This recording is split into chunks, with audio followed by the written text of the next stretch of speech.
Вітаю вас у эфіры пара госць сённяшняга выпуску аналітык грамадскі дзеяч Сергей Бульба. Гутарым пра самыя важныя рэчы для Беларусі. Дзень добры, вітаю. Сергею запусціліся наўпроставыя перамовы Пуціна і Трампа. Многія лічаць гэтай гістарычнай падзеі. Дзе тут месца Беларусі? Ой, пытанне не настолькі аптымістычнае. Мы ж бачым, што Трампу, у прынцыпе, яго мала Украіна цікавіць. Яго цікавіць проста рэалізацыя таго, што ён міратворац і таго, што ён дасягае вынікаў пастаўленых задач перад сабой. А так па ўсім адчуваецца, што Украіна яго турбуе ў найменшай ступені. Можна было б гаварыць пра тое, што вот эта умоўная вось зла, Москва, Тегеран, Пекін, яны зацікаўленыя ў тым, каб на планеце гарэла 5-6 кропак напружанасці. Пастаянна ішлі войны. Менавіта для таго, каб Злучаныя Штаты не змаглі ўсіх адразу падтрымліваць. Урэшце махнулі рукой, сказалі: "Ну вас нафиг, самі разбірайцеся, мы пайшлі да сябе рабіць сваю Make America Great Again". Ну, это тактика зразумелая, датычна вось зла. Таму мы разумеем, што як бы стратэгіі Трампа, напэўна ж такія ёсць, яны пралічылі это, і яны вырашылі абмежавацца двумя пунктамі цікавымі для іх. Это Израиль, адпаведна с Ираном, с Ираком. Да, это регион. Другой регион – это Тихоокеанская Азия. Да, это их цікаво. А Європа яны самі адмыслова спіхваюць у бок, то бок яны Європе прапануюць у тым ліку самой зрабіцца цэнтрам сілы. А з аднога боку это перспектыўна для нас, бо, відаць, і нам трэба шукаць вырашэнне сваёй будучай долі менавіта тут. А што мы бачым на гэтым шляху? Мы бачым, што абазначаецца дастаткова цікавая ось, умоўна Лондон, Парыж, Киев, і імкнецца сюды ж включыцца Стамбул. А што з Лукашэнкам зробяць ці нічога, што ты думаеш? Ну, слухайте, тут пытанне ж такое. Лукашенко пролічыў, ён за 30 гадоў уже дастаткова добра ведае алгарытмы Москвы, што да чаго. Вот у мяне складаецца шчыра такое ўражанне, што ён пагаджаецца на паглынанне Беларусі. Адзінае, што ён хоча, каб это адбылося не пры ягоным цараванні. Все. То бок ён разумее, ён паслядоўна рыхтаваў прадпрадажную падрыхтоўку Беларусі, які называюць для крымскага сцэнара. Яны это здзейснілі, на жаль, мы яшчэ не асэнсавалі самі, скажем, маштаб той катастрофы, якая адбылася ў 2020 годзе. То бок практычна яны выціснулі з Беларусі носьбітаў якраз усіх яркіх і неяркіх носьбітаў нацыянальнай ідэі. Все. То бок на сённяшні дзень у Беларусі засталіся якраз это рускамірскія і засталіся, вот это умоўныя БССРаўскія, так званыя эліты лукашэнкаўскія, каля лукашэнкаўскія. Але што мы бачым? Мы бачым тое, што нават з Бондаравай Лукашенко нічого зрабіць не можа. Бондарова ўжо дазваляе сабе адкрыта наязджаць і на Марзулюка, і ўвогуле на ўсіх, каго лічыць патрэбным, а Лукашенко нічого зрабіць не можа, а нам усё тлумачаць. Ну, за ёй же стаіць расійская амбасада, і што? Бондарова помнікі ставяць ворагам Беларушчыны, Паскевічу, так? Душителю паўстання 30-31 гадоў, пасля якога пачалася русіфікацыя поўным ходам у Беларусі. Давайте узгадаем грузінскія пратэсты, якія вот недавно адбываліся. Падчас гэтых пратэстаў з Грузіі ўцёк кіраўнік спецназа міліцэйская іхняя. Ён уцёк на захад, і там ён ужо шчыра змог прызнацца, кажа, увесь грузінскі МУС кіруецца з Москвы. Я да чаго, што трэба разумець, што у нас МУС ужо колькі дзесяцігоддзяў кіруецца з Москвы. Самі міліцыянеры, высокія міліцэйскія чыны пагаворваюць у кулуарах паміж сабой пра тое, што яны ўпэўненыя, што ні адзін кіраўнік міністэрства, ягоныя намеснікі, нават ні адзін абласны кіраўнік і ягоныя намеснікі не прызначаюцца без згоды Москвы. То бок Москва вельмі сур'ёзна адсочвае менавіта Міністэрства ўнутраных спраў, зыходзячы з украінскага досведу. з украінскага досвіду, яны разумеюць, што ад Міністэрства абароны яны не чакаюць ніякага супраціва. Ад аналага СБУ, да, яны таксама не чакаюць, да, ад беларускай КДБ ніякага супраціву. Адзінае, што яны паглядзелі, што супраціўляліся якраз міліцейскія. Это мы з вами разумеем, что это работа на месцах, яны такая, что в принципе в Украине, прынамсі, милиция это была частка народу, то бок это, ну, свае нейкія локальныя сакрэты, там свае нейкія локальныя бізнесы, якія вот міліцейскія чыноўнікі не хотели губляць. Менавіта з гэтым я звязываю такую шчыльную увагу маскоўскіх уладаў да беларускага міністэрства ўнутраных спраў. То я да чаго? Вот на сённяшні дзень, калі рэальна разгледзець, хто ў Беларусі як бы так кіруецца указамі Лукашэнкі. Такое ўражанне, што шчыра работае на Лукашэнку толькі Міністэрства замежных спраў. Бо яны разумеюць, што ў выпадку аб'яднання вот якраз яны будуць непатрэбныя ў Маскве. Всё. А такія структуры, як Міністэрства ўнутраных спраў, от яно шчыра як бы так работае на Маскву. Я паўтаруся, што пра тую катастрофу, якую я кажу, якая адбылася з 2020 года, пачынаючы з выцісканнямі якраз носьбітаў нацыянальнага наратыва за межы Беларусі, якраз это здзейснена ўсё рукамі менавіта Міністэрства ўнутраных спраў. Вот глядзі, вот праязджае Лукашенко, напрыклад, у той же ж Кітай, дзе дамаўляецца Сі Цзіньпінем, да, там это всепрагоднае, што у іх там это стратэгічнае партнёрства, ўсё цудоўна. Сі Цзіньпінь дае, што называецца, хатняе заданне, выбудуйце з Еўропай нармальнае разуменне, каб не цярпеў транзіт кітайскага груза. А Лукашенко прыязджае, Лукашенко пачынае як бы так рупіцца, там это перамовы па пачобуту, ўсё. А што робіць у гэты час Міністэрства ўнутраных спраў? Як толькі Лукашенко па лініі МЗС пачынае з Еўропай шукаць як бы нейкіх кантактаў, выбудоўваць, што робіць Міністэрства ўнутраных спраў, быццам беларускае? Яно пачынае граміць курсы польскай мовы, яно пачынае граміць польскай могілкі. Яно пачынае шчыміць тых, хто это самае атрымаў карту паляка. То бок усё робіцца насуперак таму, што робіцца самім Лукашэнкам. Ён пры этом нічога не можа зрабіць. Я не здарма прыводжу прыклад той же ж Бондаровай, тому что, ну, это нават уже не смешно, разумеется, до такого ўзроўню опускаться, это показывает сапраўды, что Лукашенко уже мало чым кіруе увогуле внутри Беларусі. І вось такая дэталь. На гэтым тыдні у адзін дзень Лукашенко адначасова сустрэўся з Рыжынковым і з Турчынавым, новым прэм'ер-міністрам. Наратывы былі наступныя: праблемы ў эканоміцы, мы ж прывязаныя да Расіі, там нейкія праблемы з экспартам. У выпадку чаго, калі ў Расіі кранік перакрыюць, это ж калапс эканамічна можа здарыцца. Патрэбная нармалізацыя адносінаў з Захадам, акуратныя такія словы, што нейкія крокі для ўзнаўлення даверу і гэтак далей.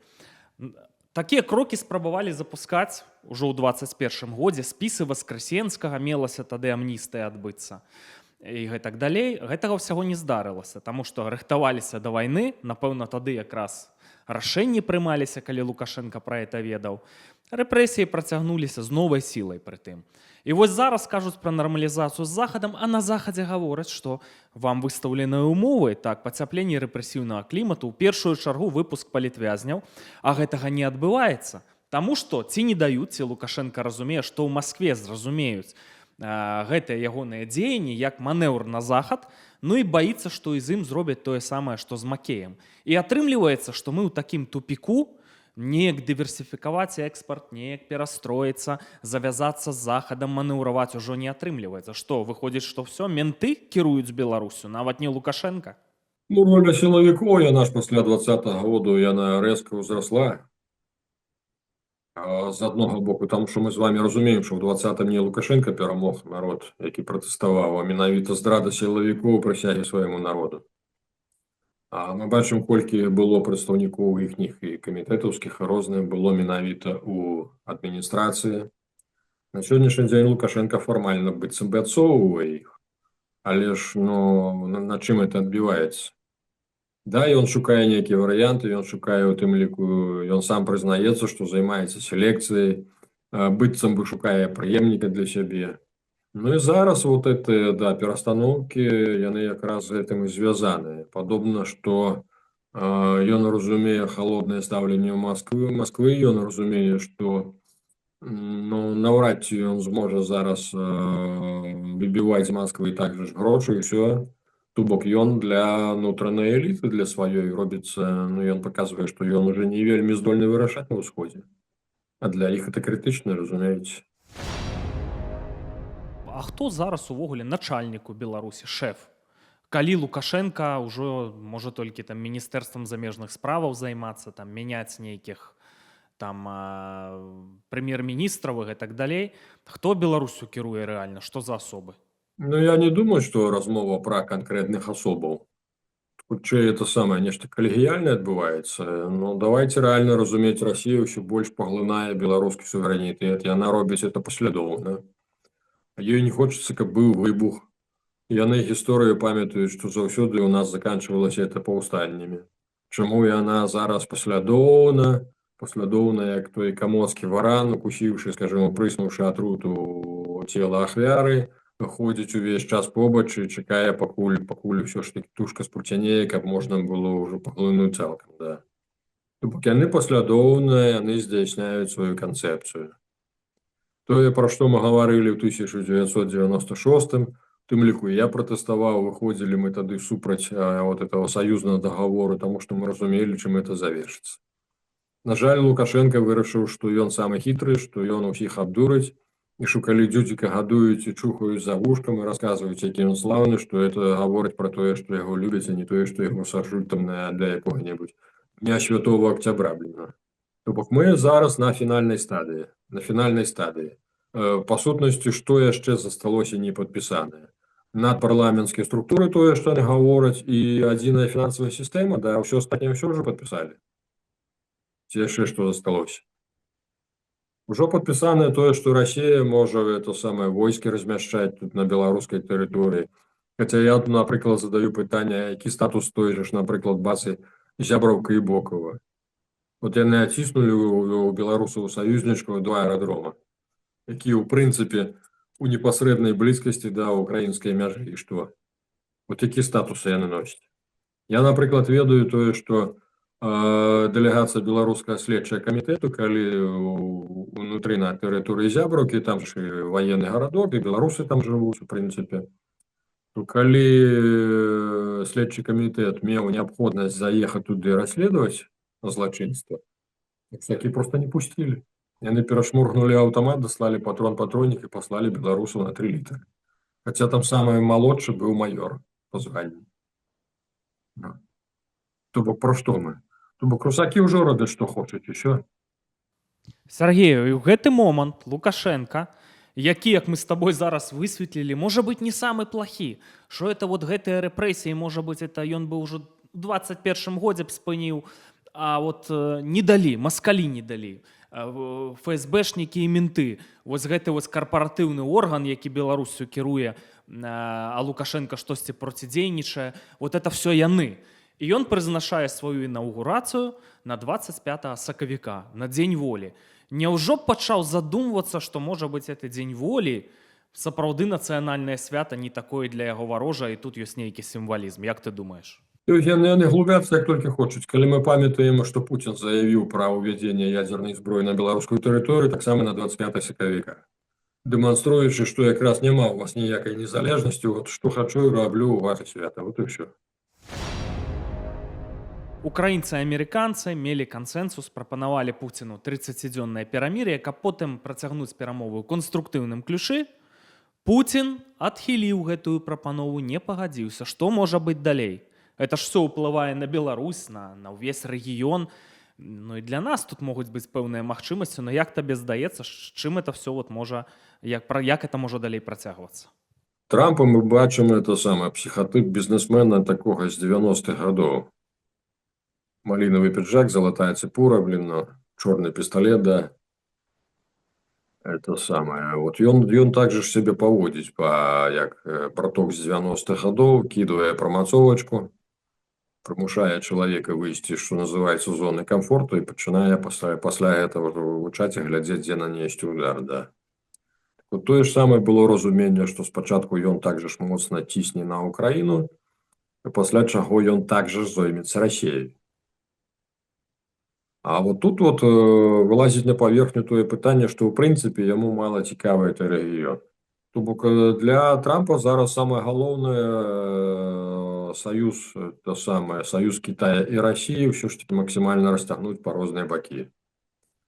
То бок вяртаючыся да таго вот канфліктнай сітуацыі, якая адбылася з Зеленскім, то зараз яны ўжо пайшлі быццам зрабілі крок адзін адному насустрач, то зараз чакаем, якую рэакцыю ўсё ж такі, што Трамп прыпрыме менавіта якія дзеянні супраць Расіі, і ці прыпрыме.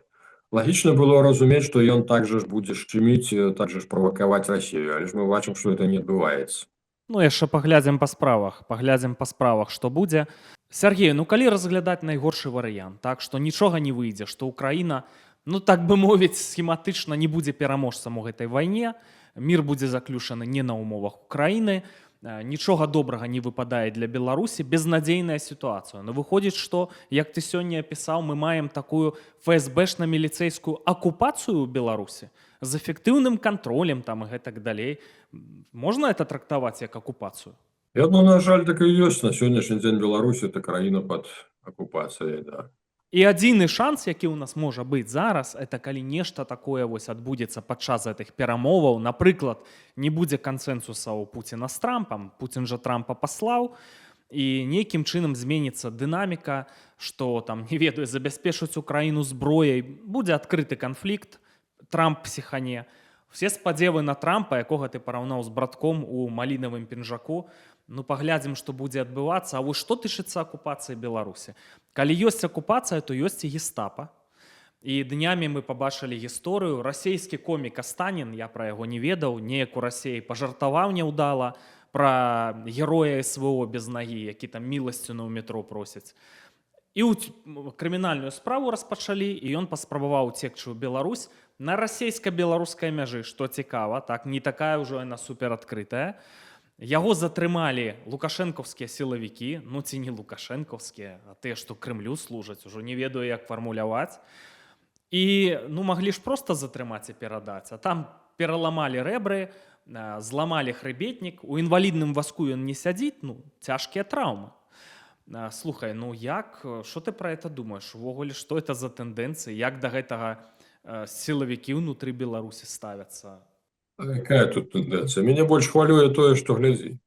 Ішлі ў разрэз інтарэсы Мінска і Масквы, хаця б у разгортванні далейшага крызіса нелегальнай міграцыі. Вот зараз адзін з шокавых момантаў, калі Вэнс в Еўропе выказаў, што мадам, ваш парасончык вашай бяспекі вы самі будете насіць, што Еўропу прывяло ў шок, Акрамя гэтага ён выказаў у вас міна запаволенага дзеяння, это якраз нелегальная міграцыя, это дзесяткі, а то і сотні мільёнаў людзей, якія не збіраюцца інтэгравацца ў вашу супольнасць еўрапейскую, і вы чамусьці іх трымаеце, корміце, І што калі што, вот якраз яны і ўзаруць Еўропу. То мы разумеем, што это свядомая палітыка ў тым ліку на сённяшняй Расіі. Это і ёсць іхняя асіметрычная работа, Так вот, што ўваходзіла ў супярэчнасць паміж інтарэсамі Мінска і Масквы? Масква далей зацікаўлена ў далейшым разгортванні этой хвалі міграцыйнай. У гэты час Мінск ва ўгоду Пекіну, а ўсё ж таки змушаны выконваць, што называецца, хатнія заданні, і робіцца, каб эта хваля зменшылася, каб яе практычна не стала.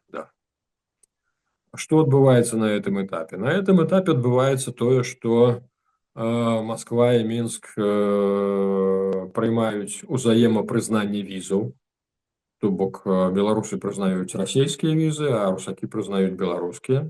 А што это гаворыць? Это гаворыць якраз пра тое, што любы араб там ці хто там збіраецца ісці нелегалам у Еўразвязу, тую ж Нямецчыну, куды яны любяць ісці, што ён будзе, карыстаючыся расійскай візай, проста заязджаць на беларускую тэрыторыю, з беларускай тэрыторыі ўжо спакойна ісці далей туды на захад, куды яму трэба. Тое, што яны будуць арыштоўваць, жорстка арыштоўваць, так яны са ўсімі так. Глядзі, мы ж узгадваеце, Кубраков яшчэ паўгады таму, па-моему, перад выбарамі лукашэнкаўскімі так званымі заявіў, што мы не можам спыніць хвалю рэпрэсій, бо калі мы спынімся, то типа вот это пачнуць зноў супраць нас работаць. То бок яны ўжо махавік раскручаны, яны не ведаюць самі ўжо, як яго спыніць, разумееш, вот у чым бяда. То бок беларусы рэальна ўцякаюць з Беларусі, таму што не бачаць перспектывы, а пры гэтым МУС гаворыць пра тое, што яны не могуць спыніць хвалю рэпрэсію, таму што яны ўжо так звыкліся. Яны ўжо самі без гэтай наркаты не могуць. І да чаго ўсё гэта прывядзе, ці сітуацыя безнадзейная для Беларусі? Слухай, ну я быў, ёсць і буду аптымістам, але ж рэальна я не належу да колу невероятных. Да. Я рэаліст, і таму я разумею, я ў прынцыпе пра гэта гаварыў 2 гады таму, то што падобна Масква будзе паслядоўная ў плане знішчэння Украіны.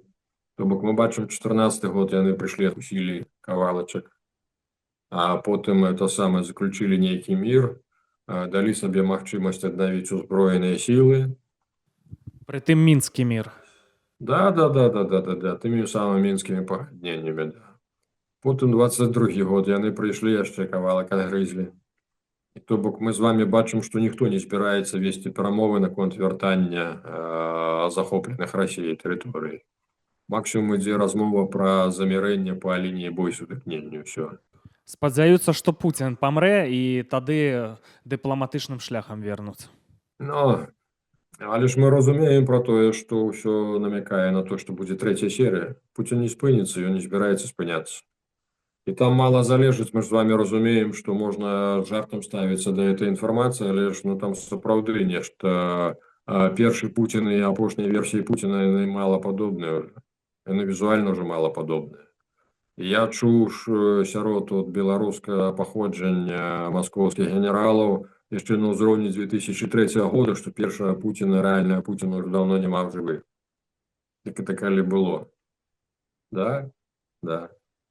То бок это не жоўтай прэсы, это менавіта ад сур'ёзных людзей, якія дапушчаны да пэўнай інфармацыі. То бок там даўно ўсё это закрываецца нейкімі двайнікамі, трайнікамі, нейкімі сёмымі ксеракопіямі. Так што спадзявацца на тое, што Пуцін памрэ, ну так яны знойдуць это сярод 140 мільёнаў, яшчэ знойдуць тых, хто больш-менш падобны. Думку я завершу пра тое, што Масква ўсё ж таки будзе 3-я серыя, ў маім разуменні. 3-я серыя, мы ўжо гаварылі, што 14 кавалак адкусілі, 22 кавалак адкусілі. І зараз, калі замірэнне па лініі ЛБС, то это прывядзе да таго, што Масква зноўку адновіць свой патэнцыял, зноўку прыйдзе дагрызаць Украіну. Вот тое, што мы з вами бачым. А тут ужо, ну, глядзі, калі Амерыка здымае сябе абавязкі, па-першае ўсё здымае, это ж здымае толькі на час кадэнцыі Трампа. То бок мы чакаем, што ўсё ж такі па заканчэнні кадэнцыі Трампа Расія зноўку акрыяе. Яна за гэты час паднабярэцца сілы зноў, прыйдзе дакусваць, дагрызаць краіну, а тут ужо будзе, у маім спадзяванні, гатова Еўропа раз. І ўсё ж таки, калі ў Амерыцы зменіцца ўлада прэзідэнцкая, зменіцца Трамп на іншага чалавека, які ўсё ж таки зможа дапамагчы падлучыцца. То бок, да, на сённяшні дзень стаіць задача ўтварэння еўрапейскага НАТО, ўтварэння еўрапейскага аналага НАТО. Але гэта не гаворыць, што пасля, напрыклад, 4 гадоў халодных адносінаў паміж Злучанымі Штатамі і Еўропай у гэтым плане, што Штаты не далучацца назад цераз, напрыклад, 4-5 гадоў. І я спадзяюся, што ўсё ж такі разам усе Еўропа і тыя Штаты, што, в прынцыпе, што жоўта-блакітны сцяг і еўрапейскі зорны будзе ўсё ж такі адкаўлёна, павержаны Рэйхстага. То бок Расія нікому не пакідае шансу другіх. Я выкажу сваё меркаванне. Я лічу, што все-таки я маю спадзевы на палітыку Трампа, што ён яшчэ нас здзівіць, што не ўсё так відавочна, як зараз падаецца, што это перамоўная тактыка, што яны стратэгічна разумеюць важнасць тэрыторый Украіны і Беларусі, якая гэта выбуханебяспечная сітуацыя. Толькі пачнецца што-небудзь у Тайване, кітайцы распачнуць, ім не патрэбна, каб выбухнула тут у Еўропе, так? А тут ужо вось хаўруснік з восі зла, Расія пачне на Еўропу наступаць, гэтая ў Тайване, і іншыя чальцы восі зла, Паўночная Карэя на Карэю, расцягнуць па флангах амерыканскія сілы і ўсё, і прывітанне заходні свет. і вялікія праблемы і ўвогуле канец заходняй цывілізацыі можа быць.